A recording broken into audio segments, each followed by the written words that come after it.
আপনার জীবনকে কিভাবে প্রতিষ্ঠিত করবেন, কোন সাবজেক্ট নিয়ে লেখাপড়া করবেন, কোন কোন প্রফেশনাল ট্রেনিং নিলে আপনার প্রফেশনালি আপনি আরো গ্রো করবেন, এবং ফাইনালি কিভাবে অর্থ উপার্জন করবেন, এবং অবশ্যই সেটা শতপাই। ওয়েলকাম বন্ধুরা, আজকে আমার নতুন আরেকটা এপিসোডে যারা আমার সাবস্ক্রাইবার আছেন আপনাদেরকে অনেক ধন্যবাদ। আর যারা নতুন আজকে আমার ভিডিওটা দেখছেন আপনাদেরকে অনুরোধ করবো সাবস্ক্রাইব বাটনে ক্লিক করার জন্য এবং রিং বাটন ক্লিক করবেন, যাতে আমার যে মোটিভেশনাল ভিডিওগুলো যখনই আপলোড হবে তাতে সেগুলো আপনারা দেখতে পারবেন। আর লাইক করবেন এবং কমেন্টস করবেন যদি আপনাদের কোনো মতামত থাকে। সো এখন প্রশ্ন হলো যে আপনি আপনার জীবনকে কিভাবে প্রতিষ্ঠিত করবেন। এখন এটা কিন্তু টোটালি ডিপেন্ড করছে যে আপনি কিভাবে আপনার লাইফকে আপনি প্রতিষ্ঠিত করতে চান। কারণ দিন শেষে আপনার জীবনটা কিন্তু আপনার। যে আমি প্রথমত হচ্ছে গোল সেট করা। আমরা ছোটবেলায় অনেকে করছি বা এখন করি যে এম ইন লাইফ। এখন এম ইন লাইফটা কিন্তু একটা অনেক বড় একটা বিষয়। দেখেন মানুষের সবাই কিন্তু লক্ষ্য ঠিক করে সেই তার অর্থনৈতিক সামর্থ্য অনুযায়ী। সো ঠিক সেইভাবেই আপনি আগে ঠিক করুন যে আসলে আপনি আপনার জীবনকে কোথায় আপনি নিয়ে যেতে চান। ফার্স্ট থিং হচ্ছে আপনি কি চাকরি করবেন নাকি আপনি ব্যবসা করবেন, ঠিক আছে। এখন আমরা কিন্তু বেশিরভাগই হচ্ছে আমরা যারা লেখাপড়া শিখে আমরা কিন্তু চাকরি করি, কারণ আমাদের বেশিরভাগই হচ্ছে আমরা মধ্যবিত্ত পরিবারের সন্তান বা আমরা হচ্ছে নিম্ন মধ্যবিত্ত পরিবারের সন্তান। সো দ্যাট আমাদের সবারই টার্গেট থাকে যে লেখাপড়া শেষ করার পরে আমরা একটা চাকরিতে জয়েন করব। তো সেক্ষেত্রে যে চাকরি আপনি লেখাপড়া করা অবস্থায় যে আপনার কোন সাবজেক্টে লেখাপড়া করলে সেটা ভবিষ্যতে আপনার প্রফেশনালি যেটা গিয়ে আপনি অর্থাৎ চাকরি জীবনে আপনি সেটা আপনার কাজে দিবে, ঠিক সেই সাবজেক্ট নিয়ে কিন্তু আপনি লেখাপড়া করবেন। আর হচ্ছে ব্যবসায়ী যদি করেন তাহলে স্বাভাবিক আপনি হচ্ছে ব্যবসায়িক স্ট্র্যাটেজিগুলো নিয়ে আপনি লেখাপড়া করতে পারেন। সো দ্যাট হচ্ছে আমাদের দেশে ব্যবসায়িক সাবজেক্টগুলো নিয়ে লেখাপড়া অনেক সুযোগ আছে। সো বিজনেস অ্যাডমিনিস্ট্রেশন যেগুলো বিষয়টা আছে, তো আমি বেশিরভাগই ফোকাসিং করবো হচ্ছে যারা জব নিয়ে আপনারা যারা চিন্তা করছেন ভবিষ্যতে আপনি চাকরি করবেন।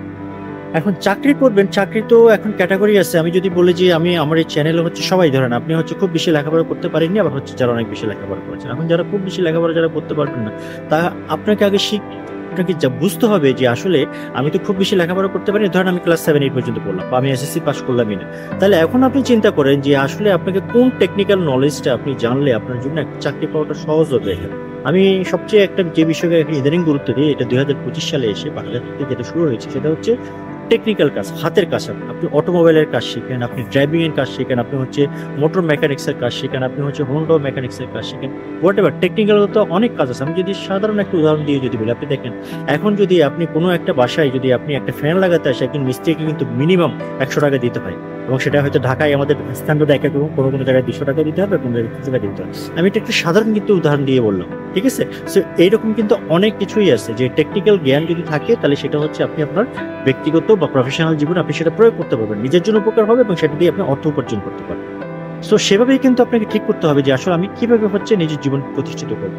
আর যারা হচ্ছে হায়ার এডুকেশন নিয়েছেন বা নিচ্ছেন তাদেরকে চিন্তা করতে হবে যে আমি চাকরিতে তো যাওয়ার আগে আগে আমাকে কি আমাকে আমাকে কোন কোন স্কিলগুলো আপনাকে ডেভেলপ করতে হবে। দেখেন আমাদের বেশিরভাগ স্টুডেন্টদের একটা কথা থাকে যে আমার তো কোনো নলেজ নাই, আমার তো হচ্ছে কোনো প্রফেশনাল এক্সপিরিয়েন্স নাই।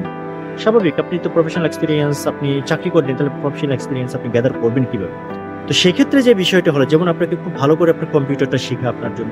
আর একটা যে বিষয়টা হলো যেটা এখনকার যুগে সবচেয়ে যেটা বেশি প্রয়োজন সেটা হচ্ছে আপনি ইংরেজিতে খুব ভালো দক্ষতা অর্জন করতে হবে আপনাকে।